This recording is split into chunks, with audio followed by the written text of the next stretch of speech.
Então, para me apresentar, meu nome é Guilherme, eu sou enfermeiro de formação e atualmente estou no meu segundo ano de mestrado, tá bom? Há cerca de 3 ou 4 semanas atrás, eu fiz uma mesma aula, né, a mesma palestra para vocês, em que eu abordei o tema de revisão sistemática. Só que naquela aula, eu abordei o passo a passo sobre como construir, de modo mais superficial, explicando certinho o que a gente tem que fazer para chegar ao passo de concluir a revisão sistemática e também, se possível, né, realizarmos a meta-análise. Daquelas etapas, a que eu julgo como uma das principais da revisão sistemática é como que a gente formula a nossa busca na literatura científica. Por quê? Porque quando nós buscamos pelos estudos, se por um acaso a nossa busca não estiver adequada, se ela tiver poucos termos, ou de modo geral, não conseguir nos retornar aqueles estudos que são elegíveis para nossa revisão, consequentemente, daí para frente, toda a revisão está comprometida, tá? A ideia da revisão é sintetizar a literatura científica sobre alguma temática. E se nós não temos os estudos para sintetizar ou melhor, o tema sobre determinado, se nós não temos os estudos para sintetizar aquela temática, não tem muito o que fazer, tá bom? Isso para qualquer tipo de revisão, seja ela de escopo, seja integrativa, seja sistemática, tá bom? Então vamos lá. No caso da revisão sistemática em especial, um pouco diferente da de escopo e da integrativa, a revisão sistemática ela tem que ser ampla e exaustiva. Essa é uma das principais particularidades da revisão sistemática. E por ser ampla e exaustiva, consequentemente, nós temos que, primeiro, abranger o máximo possível de bases de dados. E segundo, também devemos incluir a literatura cinzenta. O que é a literatura cinzenta?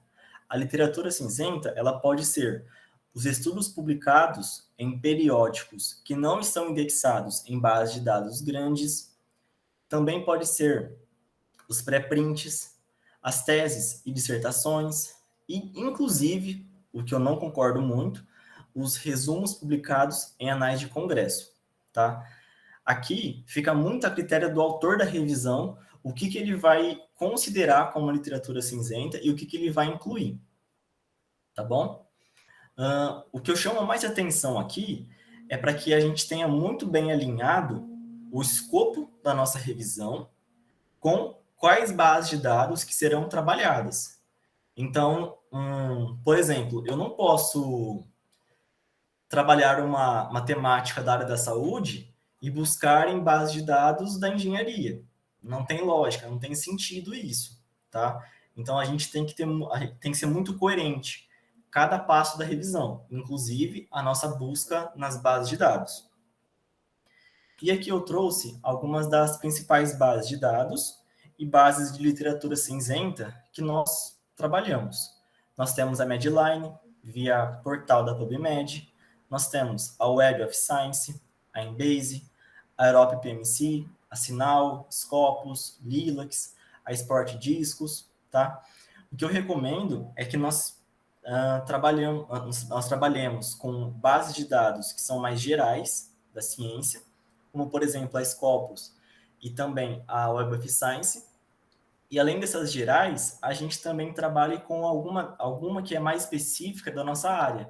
Então, por exemplo, se eu quero trabalhar com uma revisão no tema da educação física, seria legal, além de bases gerais, eu também trabalhar com bases como, por exemplo, a Sport Discos, que é mais específica da educação física, certo? Além disso, na parte de literatura cinzenta, um clássico é o Google Scholar. Ele praticamente não pode faltar em qualquer revisão sistemática. Então, a gente sempre inclui o Google Scholar. Nós temos também a MedArchive, a BioArchive, que são bases de pré-print. Nós temos também a Cielo Preprints, que também é super válido trabalhar. Nós temos a OpenGray, que é uma base somente de literatura cinzenta. E nós temos também a ProQuest, que é uma base de teses e dissertações, se eu não me engano, norte-americanas e europeias, tá? Mas, novamente, a seleção de quais bases, ela vai depender muito do escopo da revisão e também daquilo que a gente quer trabalhar, tá bom? Tudo tem que ser muito coerente, fazer muito sentido, tá? Guilherme, Oi? voltando no slide anterior a este último que você estava apresentando, quando você fala da questão de ser exaustivo e abrangente, a revisão sistemática. E aí você falou, olha, então a revisão sistemática ela se diferencia da revisão de escopo e da revisão integrativa, é por conta dessas duas características de exaustão da literatura e abrangente ou outros fatores? Esse é um dos principais pontos, tá? Mas, assim, elas têm diferenças entre elas. Então, o que que acontece? A busca ampla e exaustiva, o que eu quero dizer com isso? Em que eu busco no maior número possível de bases de dados e também nas bases de literatura cinzenta. Em uma revisão integrativa, por exemplo, a gente não inclui a literatura cinzenta. Uma Entendi. outra diferença da revisão sistemática, agora em relação às revisões de escopo, é que em revisões sistemáticas nós avaliamos o risco de viés dos estudos. Nas Uhum. revisões de escopo, isso já não acontece. Então, elas têm algumas outras diferenças entre elas também. Tá. E então, se por exemplo, se nós avaliarmos bases de dados comumente utilizadas e também a literatura cinzenta, eu não posso chamar essa revisão de uma revisão integrativa. Ou na revisão integrativa eu também posso utilizar bases da literatura cinzenta. Eu posso utilizar só na revisão integrativa, só que Uhum. não é algo muito preconizado, não é algo muito usual. Entendi. Outro diferencial também é o que, que acontece na revisão sistemática em si, para a revisão integrativa, são os delineamentos de estudos que nós trabalhamos. Então, por exemplo, na revisão sistemática, o que, que é usual? Trabalhar com um único delineamento de pesquisa. Então, Uhum. por exemplo, eu faço uma revisão sistemática de estudos observacionais, em que eu vou trabalhar com estudos transversais, caso controle, coorte, relatos e séries de caso. Mas na revisão integrativa, eu posso incluir diferentes delineamentos de estudos. Eu posso trabalhar, por exemplo, com estudos observacionais de intervenção na mesma revisão. Ela é integrativa, ela integra diferentes delineamentos. Entendi. Perfeito. Beleza? Obrigado pelo esclarecimento. Imagina, que isso.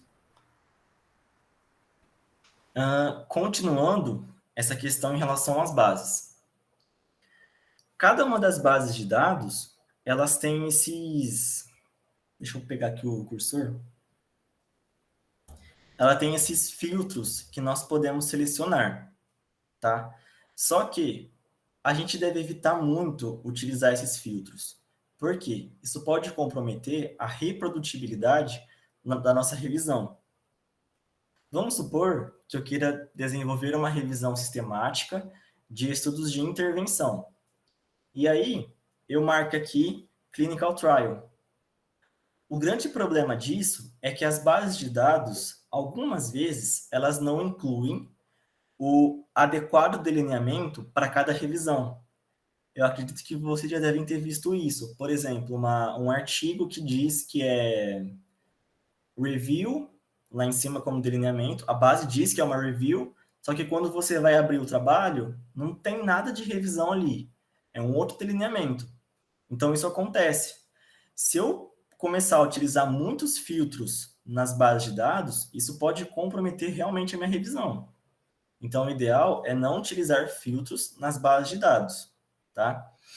Uma outra questão também é não utilizarmos a restrição de idioma de publicação, porque isso, para mim, pelo menos, é muito claro.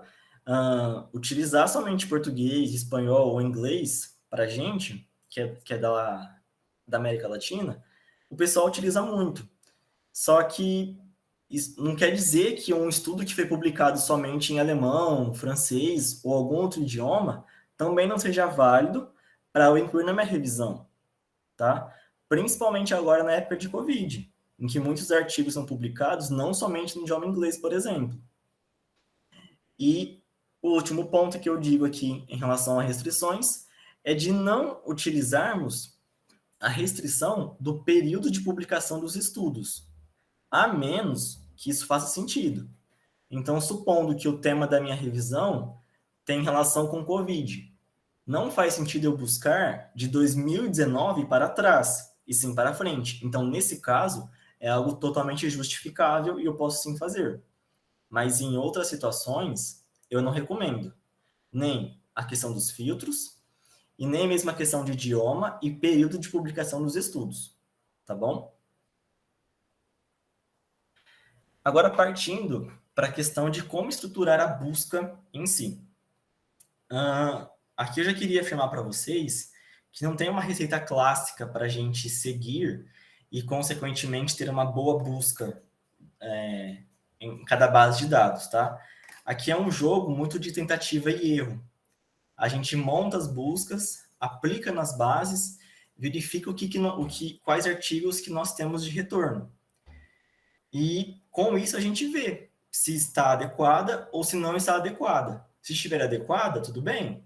Se não estiver adequada, novamente, tentativa e erro. A gente tenta de novo e vê o que nos retorna de trabalhos.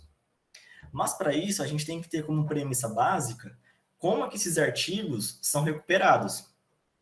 E como que eles são recuperados? Com base no título, no resumo, nas palavras-chave ou descritores. Então, por exemplo, eu só vou recuperar determinado artigo se eu utilizar os termos que os autores desse determinado artigo, se eles também trabalharam esses termos no título, no resumo ou nas palavras-chave.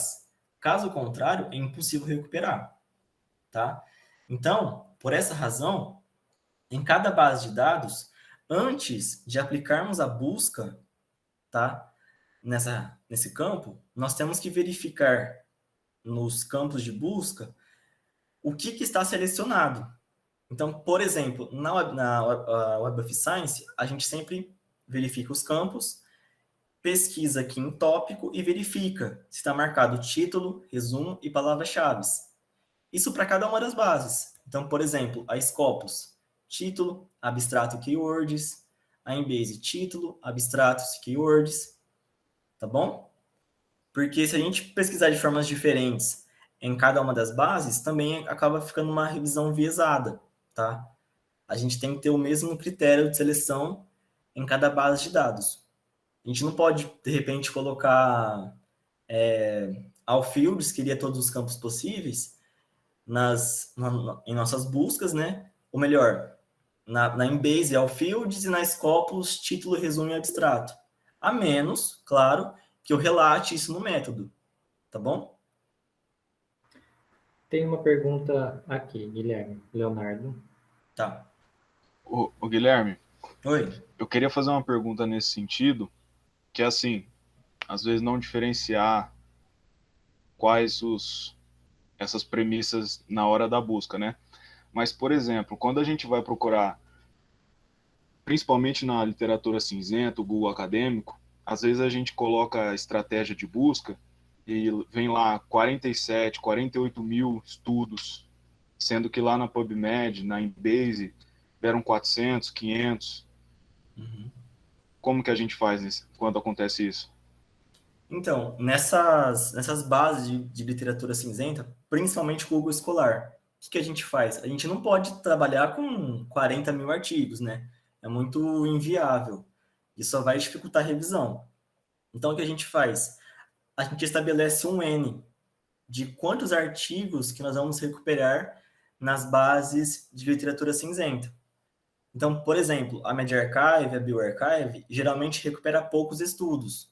Então, eu posso trabalhar com todos eles. Agora, supondo, no caso do Google Escolar, que recupera um número muito absurdo, o que a gente faz? Geralmente, a gente trabalha com os 100 primeiros, 200 primeiros, a gente estabelece um número e trabalha com aquilo ali.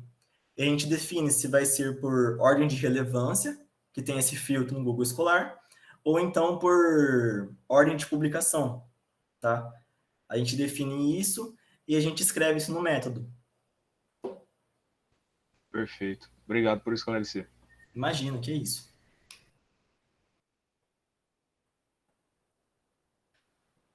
Então, tendo isso em mente de que os artigos são recuperados com base em título, em resumo e palavras-chave ou descritores, como que a gente formula a nossa busca em si? A nossa busca, ela tem que ser formulada com base em nossa questão de pesquisa. Então, o que eu faço? Eu verifico os termos que nós temos em nossa questão de pesquisa e é com aqueles termos ali que eu vou trabalhar, tá? É com aqueles termos exatos ou então os seus sinônimos. Eu posso trabalhar com os mesmos termos, com uma quantidade menor de termos, mas nunca termos diferentes. Porque, obviamente, nossos resultados de artigos serão totalmente discrepantes do que eu quero trabalhar, tá bom? Então, sempre os mesmos termos, termos sinônimos, mas nunca termos discrepantes, tá bom? E como que a gente agrupa esses termos? Quando os termos forem semelhantes entre si, nós fechamos um parêntese entre eles e os separamos por OR. Mas quando os termos forem diferentes entre si, eu separo, obviamente, entre parênteses, e a união entre esses parênteses se dá pelo AND. Eu vou mostrar aqui mais para frente como utiliza. E também temos o NOT. Eu não gosto muito, eu acho que é um pouco arriscado de colocar o NOT, porque, por exemplo, se eu não quiser trabalhar com determinados artigos e eu marcar o NOT, mas na literatura científica tiver artigos científicos que descreveram no resumo esses mesmos termos, eu não vou recuperá-los. Então é um risco que, na minha opinião, não vale a pena correr. Eu prefiro errar para mais, ter um número grande de artigos, do que errar para menos, facilitar a revisão, mas perder artigos potencialmente elegíveis. Tá? Então, a gente tem uma forma bem assim que facilita para encontrarmos quais são os artigos que são comumente utilizados, tá? Como que a gente faz isso? A gente identifica previamente um artigo que a gente chama de artigo sentinela, que é aquele típico artigo que a gente olha para ele e fala, nossa, esse artigo provavelmente, né, é quase certeza de que ele vai entrar na nossa revisão. O que a gente faz? A gente verifica esse artigo, quais termos que eles utilizam no título, resumo e nas keywords, tá? E com base nesses termos, a gente começa a montar a nossa busca para cada base de dados. Então, para facilitar um pouco mais, para ilustrar um pouco mais isso, eu criei aqui uma questão de pesquisa, tá? Hipotética, para a gente montar uma busca e ver como que ela fica, como que ela pode ser feita. Então, por exemplo, algo que me intriga muito é, durante a prática de atividade física, o uso de máscaras.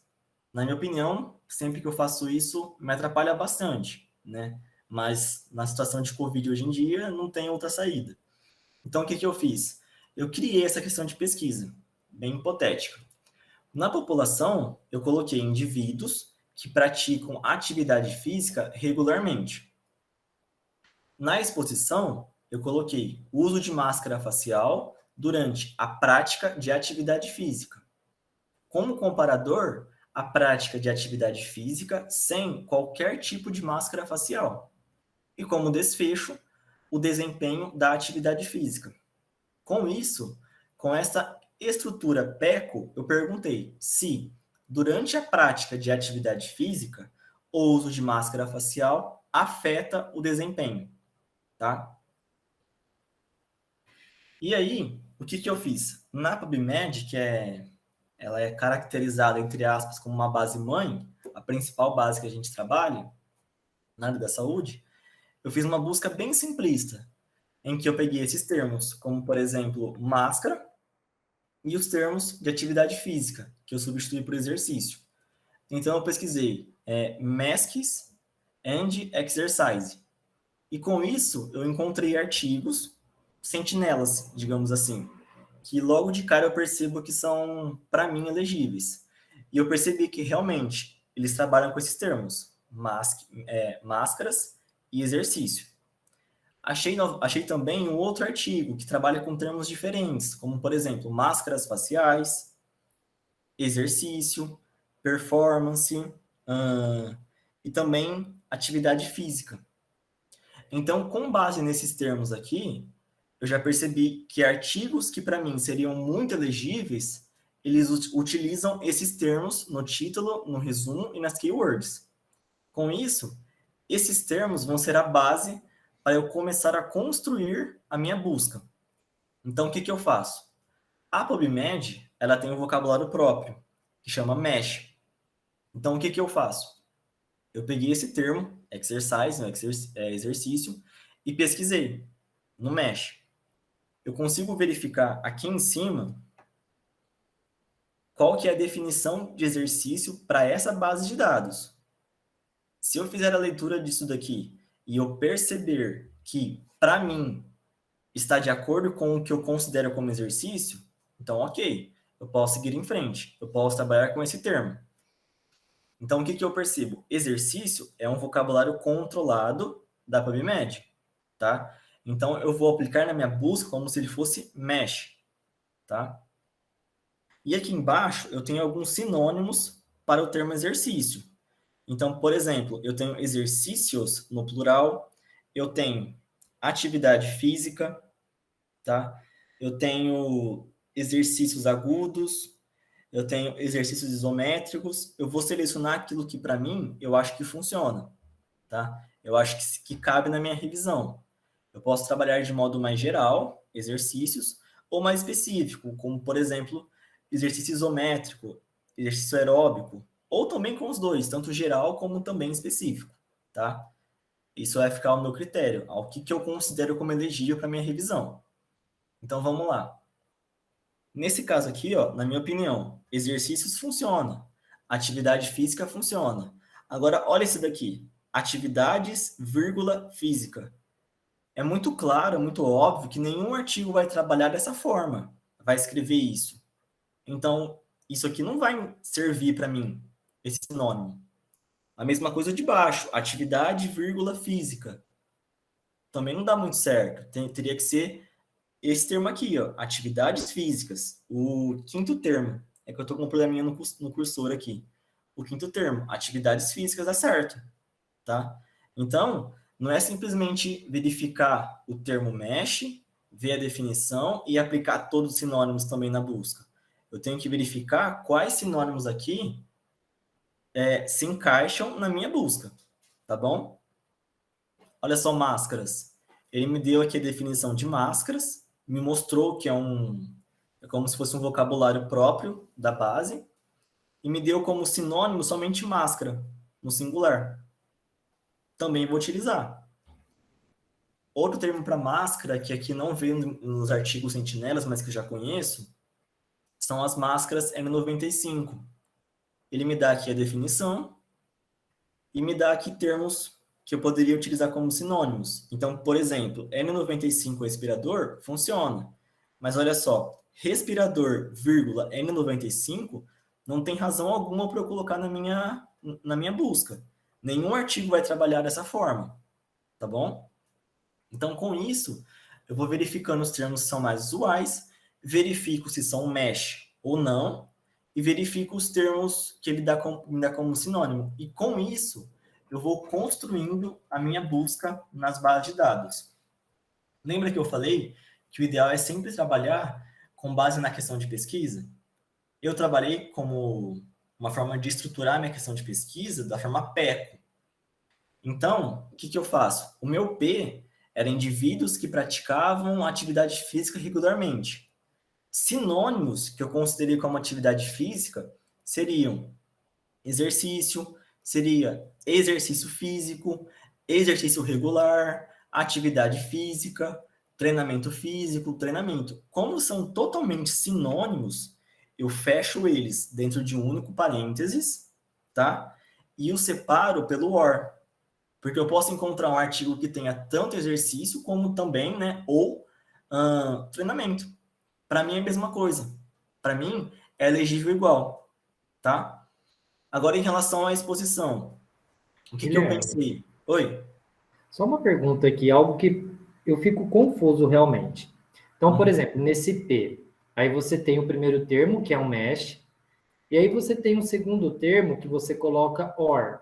E aí você repete o mesmo termo do mesh. Por quê? Isso, eu já ia explicar isso já. Tá, peraí, só um segundo. Tá. É o seguinte, já vou adiantar já. Exercício, para mim, ou melhor, para a base, ele entende como mesh. Ele entende como um vocabulário próprio. Então, eu sempre coloco, tá? É meio que uma regra. A gente coloca exercício entre chaves mesh e pronto, porque é um vocabulário controlado. E o que eu faço? Eu coloco os seus sinônimos. Nessa listinha aqui, ó, de exercícios, a gente tem, ó, exercícios no plural também. E lá embaixo também tem no singular. Então, o que eu faço? Eu coloco o termo mesh e coloco o termo como sinônimo, que no caso aqui, o mesh, ele é sinônimo de exercício no singular e sinônimo de exercício no plural. Entendeu? Entendi. Por isso que você repete. Isso, perfeitamente. Então, agora, vamos imaginar nesse mesmo exemplo, que o mesh, ele é exercício, mas lá no sinônimo, ele não estivesse aparecendo também exercício no singular, só no plural. Então, aí não repetiria. Eu posso não repetir, como também posso repetir. Não tem nenhum problema quanto a isso. Por que eu repeti? Porque nos meus artigos aqui atrás, que eu considerei como sentinela, olha só, ele traz exercício no singular. Então, como ele é comumente utilizado, eu posso aplicá-lo.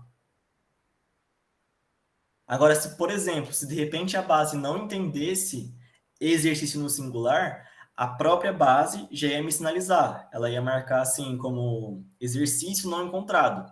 Aí, na minha busca, como eu falei que é tentativa e erro, eu apago o termo exercício no singular. Não, eu entendi. É que realmente, para mim, assim, eu não consigo entender o sentido de repetir o mesmo termo, mesmo que um seja mesh. Sim. É por questão de ser sinônimo, é por questão de que assim, de que a base entende isso, de que outros artigos também usam dessa forma. É porque o vocabulário em si, ele não é um vocabulário completo de cada base de dados. Ele Uhum. dá algum termo. Só que esse termo ele tem sinônimos também. Então, por exemplo, eu estou pesquisando aqui por artigos que trabalharam exercício como mesh. Então, se de repente nos descritores tiver exercício, eu consigo achar ele. Consegue entender isso? Eu entendi. Mas, então, assim, tem o mesh e tem os sinônimos, né? Uhum. Só não faz sentido, assim, para mim, eu entendo que deve ter um sentido maior aí, mas repetir o mesmo termo, mesmo que um seja mesh. Eu entendo que o outro é sinônimo, Sim, né? Mas, ou seja ele, se ele está presente como sinônimo na base, ou porque normalmente a gente observa essa mesma palavra nos artigos. sim. Então, É mais uma questão assim de regra mesmo, de regra. do que é preconizado, tá? Mas na Tá, realidade, se você colocar apenas o termo exercício, ele já vai puxar tanto mexe como não mexe.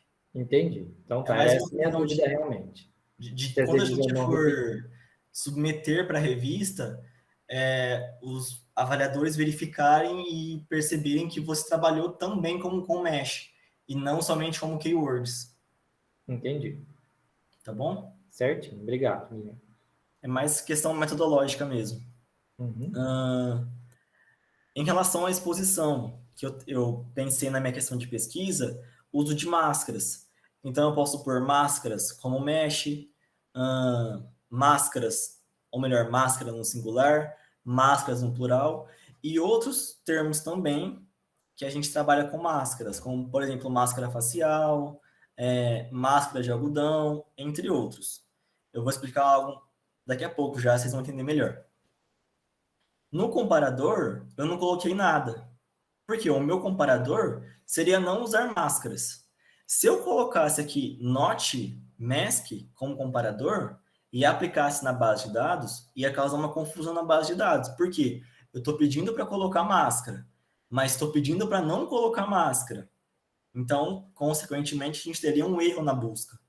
Então, comparador não é muito usual colocar.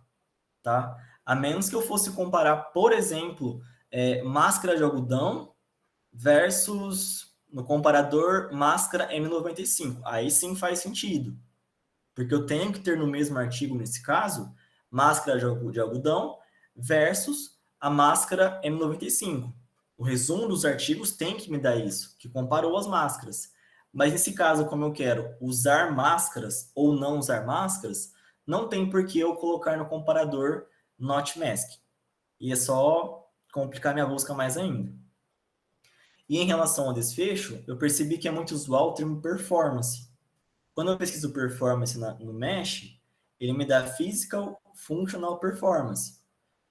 Eu coloco ele como Mesh e coloco na sua frente os seus sinônimos, tá?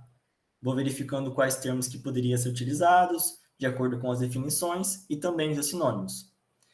Algo que eu não falei antes, mas só para deixar muito claro isso, é que quando são termos compostos, como, por exemplo, physical exercise, a gente sempre junta eles pelas aspas, tá?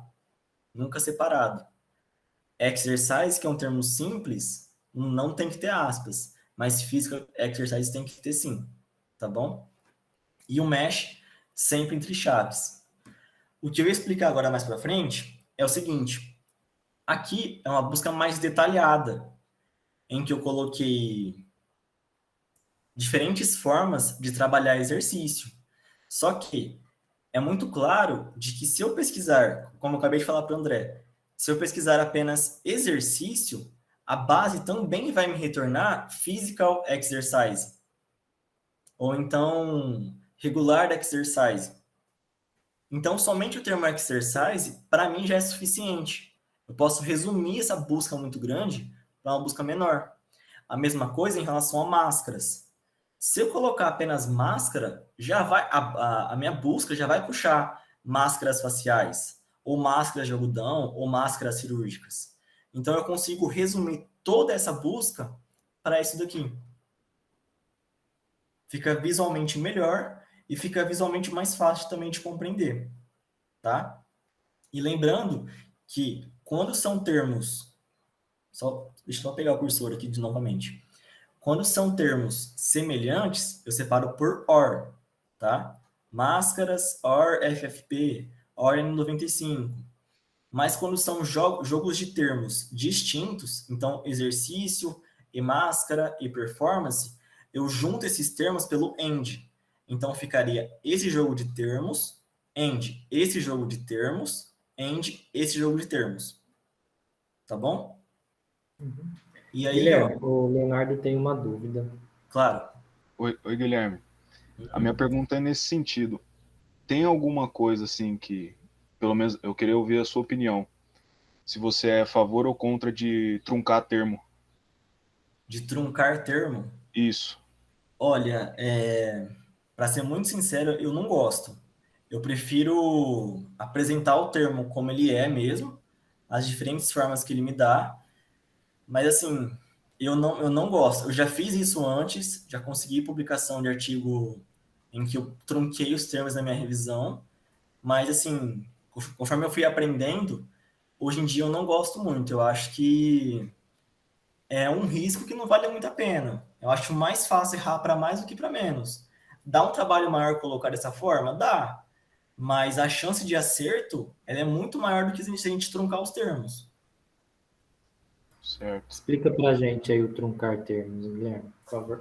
O truncar termos seria, por exemplo, aqui eu tenho exercise. Eu poderia colocar, no caso da PubMed, na frente do E de exercise, eu poderia colocar um asterisco. E aí eu estaria tanto englobando exercício no singular, como exercício no plural. A mesma coisa máscara. Eu poderia colocar máscara em um asterisco, e eu já conseguiria puxar da base os artigos que usam máscara no singular e máscara no plural. E aí eu não teria que colocar máscara or máscaras. Somente o termo máscara truncado já me daria os dois tipos de artigos que trabalham dessa forma diferente. Certo? Entendi. Uhum. Mas assim, eu não gosto. Eu não acho legal isso, tá? Tem gente que prefere porque ajuda muito, mas, assim, na minha opinião, não é o ideal, tá? E aí, Tem mais ó, alguma dúvida, Léo?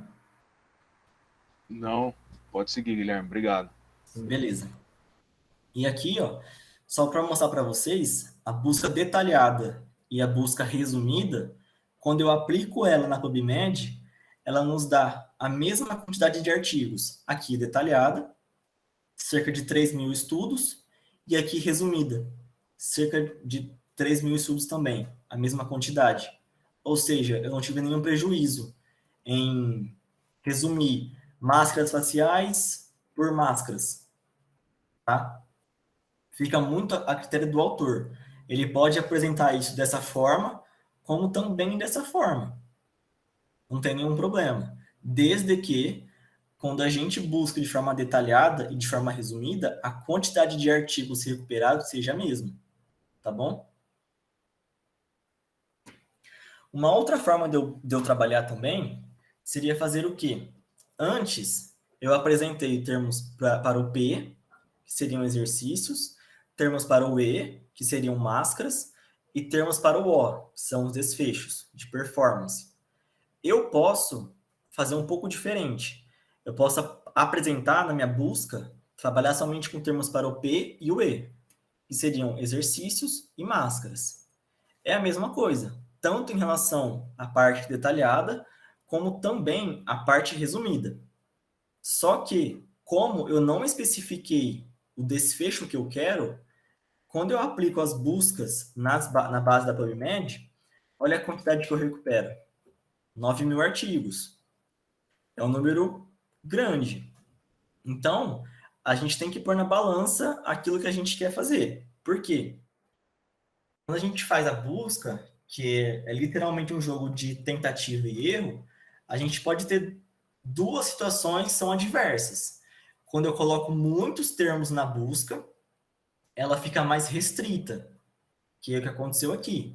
Eu coloquei termos para o P, termos para o E e termos para o O. 3 tipos diferentes de termos. Então, os meus artigos têm que ter em seus resumos, quer dizer, em seus títulos, resumos e palavras-chave, eles têm que ter tanto termos de exercício, termos de máscaras e termos de performance, que eu coloquei aqui. Se eles não tiverem isso, eles não são recuperados. Por isso, essa diferença. Recuperei apenas 3.000 artigos aqui.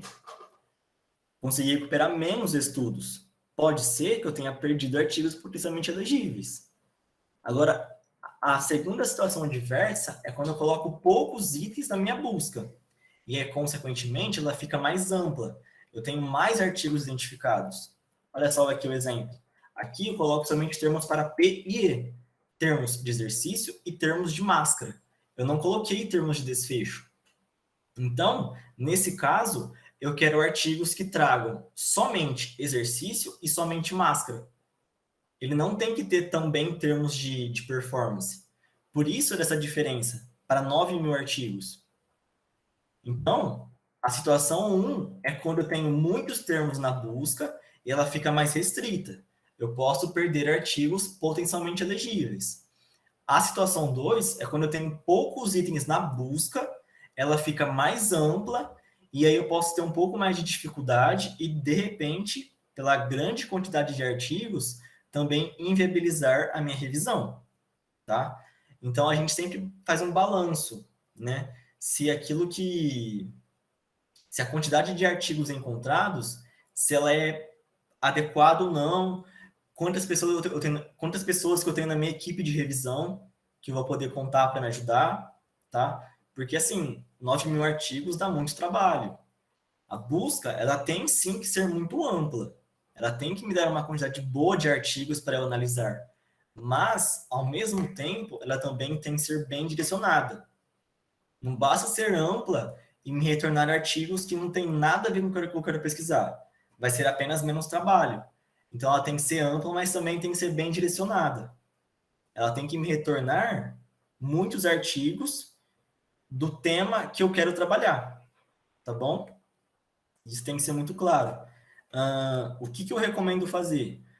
Quando a gente monta as nossas buscas, a gente sempre deve aplicar nas bases de dados e verificar por cima mesmo, somente pelos títulos, os 100 primeiros artigos ou 200 primeiros. Para quê? Para verificar se aqueles artigos ali que estão chegando para mim, se eles realmente são do tema de pesquisa que eu vou trabalhar. Porque se eu verificar os 100 primeiros e ver que, poxa, não tem um artigo potencialmente elegível, algo está errado. Eu tenho que voltar atrás e refazer minha busca, tá? É o que eu disse no começo da reunião aqui. A gente não tem uma receitinha pronta de como fazer. A gente tem premissas básicas e tem um modo de seguir com isso. Mas, assim, nem sempre dá certo. É muita tentativa e erro. Isso que eu trabalhei até agora é em relação à PubMed, tá? Para as demais bases de dados, inclusive bases de literatura cinzenta, o que a gente faz? A gente costuma aplicar a mesma busca que a gente fez na Medline, porque é como se fosse a base de dados mãe, só que dessa vez removendo os termos mesh. Então, por exemplo, olha só, exercício aqui eu tenho no singular e no plural. Ele, por mais que seja um termo mesh, para as demais bases, eu tiro ele como mesh. Porque cada base ela tem o seu próprio vocabulário, seu próprio dicionário, digamos assim. A Embase tem o Entry, a Sinal tem o Thesaurus, e assim por diante. Outras nem têm o próprio vocabulário, tá? Então, se eu colocar aqui um mesh, ele vai dar erro, a base vai dar erro, né, nas demais bases, e ela não vai entender. Algumas bases ignoram. Vamos supor, a Scopus, ela ignora. Mas a Embase, se tiver um termo como mesh aqui, ela nem busca. Ela dá erro na hora mesmo. E ela pede para você remover tais termos, tá? Então, isso tem que ficar muito claro. A gente tem que tirar os termos mesh para as demais bases. Algumas bases, como a Embase, por exemplo, você não tem que ficar colocando entry, como na PubMed. Só de colocar, ela já te retorna como se fosse um descritor, tá?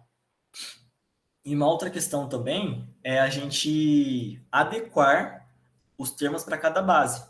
Porque, por exemplo, para PubMed, exercício pode ser uma coisa, mas para a base sinal, exercício pode ser outra completamente diferente, o que, consequentemente, vai te retornar artigos totalmente diferentes do que você quer pesquisar, tá? Então, sempre tem que verificar o que vem em cada base, de acordo com as buscas, tá? Às vezes, isso é necessário, mas, assim, geralmente não é tão, assim, necessário, tá? De repente, é uma palavra ou outra que a base não entende, tá? A base que mais dá problema com isso em relação ao PubMed é a Scopus. E eu digo também para adequar os termos, porque algumas bases de literatura cinzenta, na verdade a maioria delas, elas têm um limite de palavras que você consegue aplicar.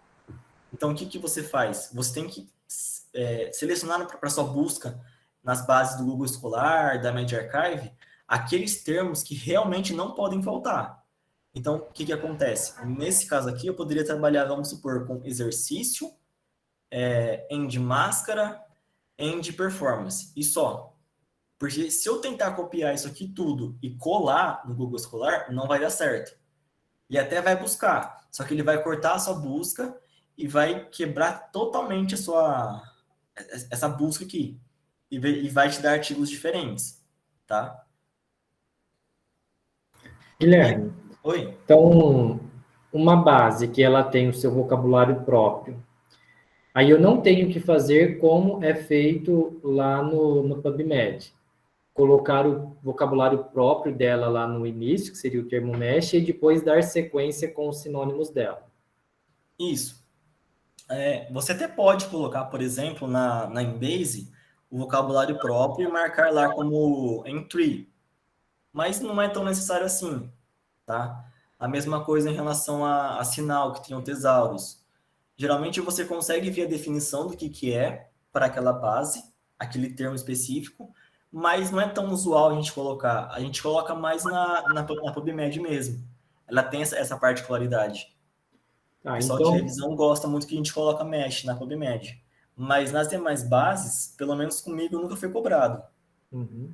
Então, eu poderia pegar já essa estrutura pronta e que se encaixou bem na PubMed, remover o termo mesh e verificar se os termos que estão aí, realmente, o conceito deles, a definição deles nas outras bases é o mesmo conceito, um conceito muito parecido, e pronto. E aí eu faço a busca com essa mesma sequência de descritores aí. Isso, a gente literalmente tira os termos mesh, copia e cola a busca e novamente verifica os 100, 200 primeiros artigos. Uhum. Se o que retornou para a gente tiver muito de acordo com o que a gente quer pesquisar, tudo bem. Não tem que ficar verificando a definição de cada termo. Mas se por um acaso começar a vir termos muito discrepantes, artigos muito diferentes, aí tem algo errado. A gente vai ter que verificar o que tem de errado aí. Uhum. Pode ser que algum termo a base não esteja entendendo direito. Geralmente esses termos com sigla, como por exemplo FFP e algo do tipo, são os termos mais assim chatos que a gente tem que estar consertando de base para base. Tá bom? Sim, entendi. Obrigado. Ô, Guilherme, Oi. só mais uma pergunta, por favor. Você tinha dito que você tira o termo mesh ali da estratégia de busca e você pode transferir para outras bases de dados, né? Certo. Um problema que eu tive quando eu fui fazer uma estratégia de busca, principalmente da transferência da PubMed para Embase, era na questão das aspas. Parece que na Embase as aspas elas seriam melhor abrangidas se utilizasse uma aspa só do que duas, que nem tá aí. Tem alguma coisa a ver ou não? Não, na verdade é o seguinte, provavelmente você pesquisou, mas de repente tinha algum termo ali no meio que não tinha aspas, ou então que não tinha fechado as aspas. Porque, por exemplo, se eu colocar algum termo que ele é composto, se eu colocar com as aspas abertas por algum descuido meu, ele vai me pesquisar os termos de forma discrepante, de forma diferente. Então, por exemplo, ele vai pesquisar face e máscaras, ou melhor, face or máscaras, entende? E eu vou ter artigos lá de face e também artigos de máscara. Então, realmente, como você disse, vai ficar mais amplo, sim, só que vai ficar mais discrepante ali. O Entendi. ideal Então, é que sempre que seja termo composto, a gente fechar com aspas. sim, a minha pergunta é referente às próprias aspas. Porque parece que em algumas bases, se eu utilizar só uma aspa, que é só o... Sabe quando você dá aquele Ctrl aí aperta aspa, dá aquelas duas aspas, e se você não dá, aperta o Ctrl, sai uma só? Ah, sei. Seria, ao invés de duas, somente uma de cada lado. Isso. Ó, eu, para ser sincero, nunca vi isso, não. Eu nunca trabalhei com isso. Uhum. Mas para ser bem sincero, eu não sei dizer se vai ser melhor ou pior. Eu nunca fiz isso. Tem diferença, Léo, na busca, se você coloca só com uma ou se coloca com duas? Eu já encontrei uma diferença quando eu busquei na Embase e na Cochrane Library. Se você coloca duas na PubMed é uma coisa, agora você coloca duas nessas outras aí é outra coisa. Eu sempre coloco uma aspa só. Entendi. Mas eu não conheço muito, não. Eu acho que... Bom, pelo que eu sei, pelo que eu já fiz até hoje, eu sempre fiz com duas de cada lado. Eu nunca vi essa questão de usar apenas uma, não. Mas pode ser algo realmente, né? Não sei dizer. Não, mas obrigado. Não, imagino. E aí, por fim, para a gente, digamos assim, completar a nossa busca e, além de tudo, verificar se ela foi correta ou não, a gente também tem uma busca manual.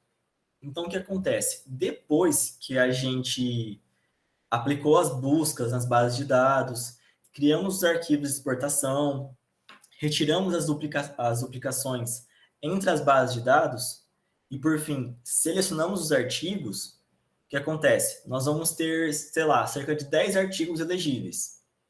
A gente vai pegar esses 10 artigos elegíveis e vamos verificar a lista de referências de cada um desses artigos, para buscar por outros artigos que também sejam potencialmente elegíveis para nossa revisão. Então, aqui é um exemplo. Dentre os artigos sentinelas que eu considerei, que é esse daqui, ele tem essa lista de referências.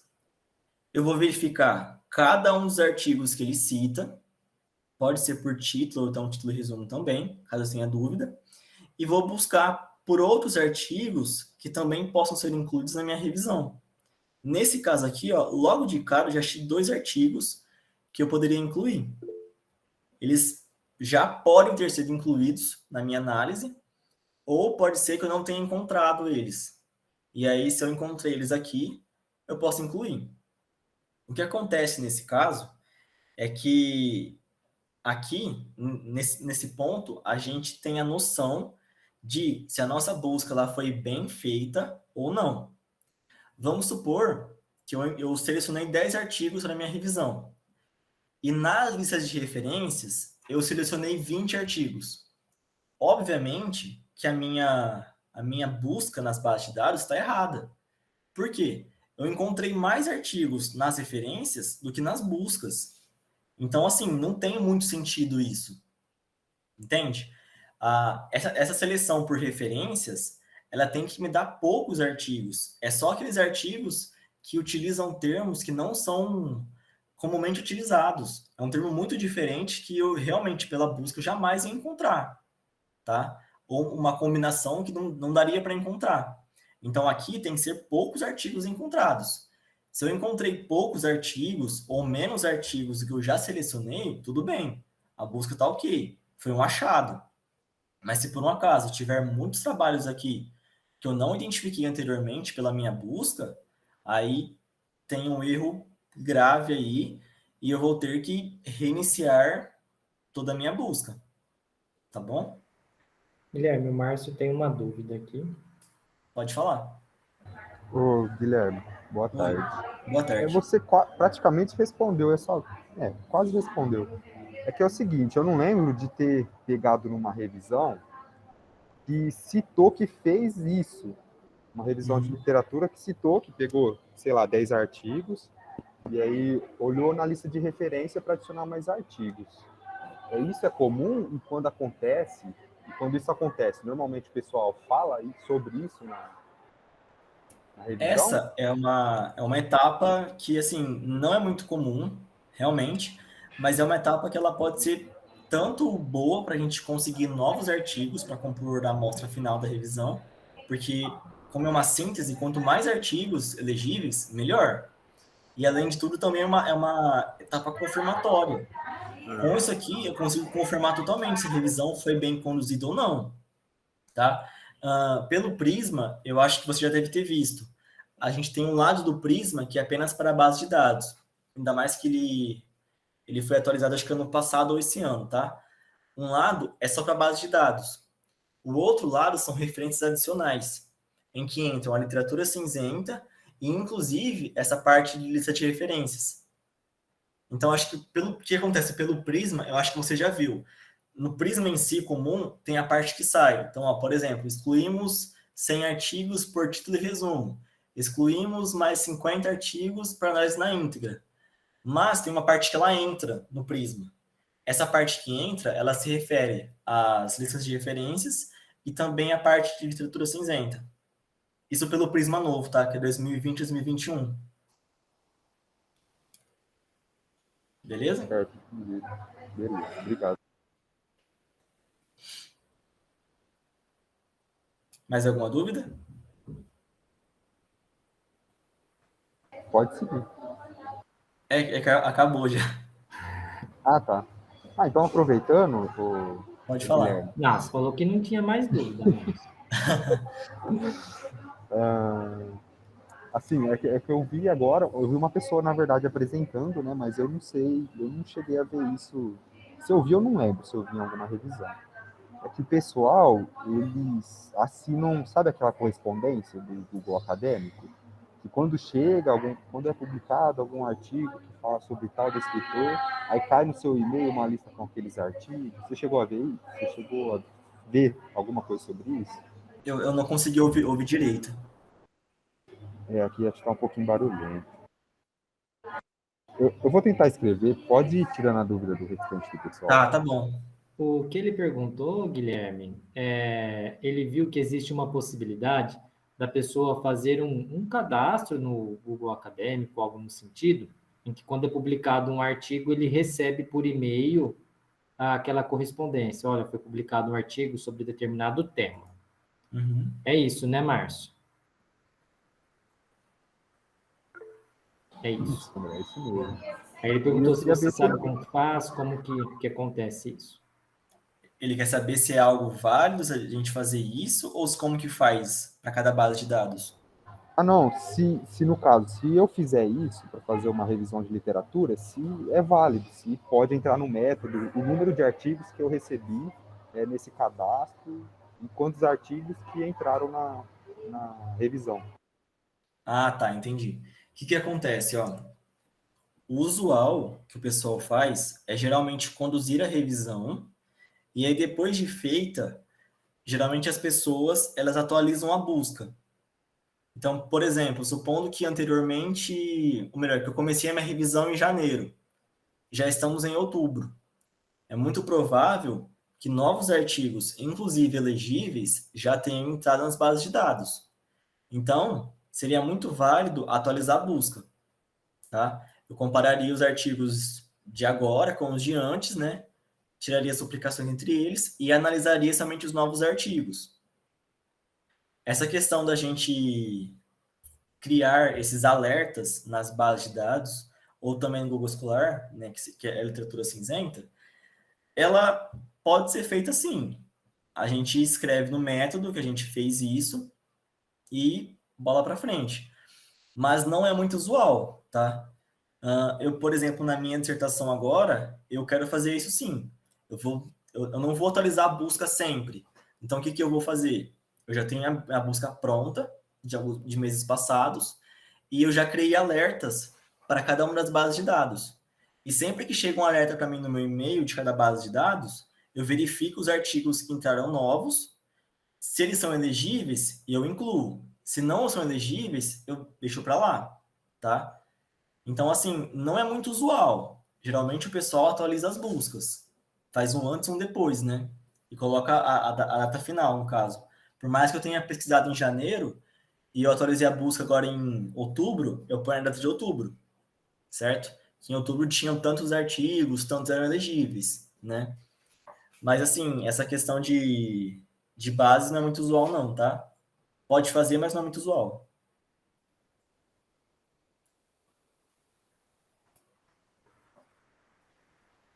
Tá ok? Ele entendeu, Guilherme. Beleza, Guilherme. Obrigado. Perguntas para o Guilherme?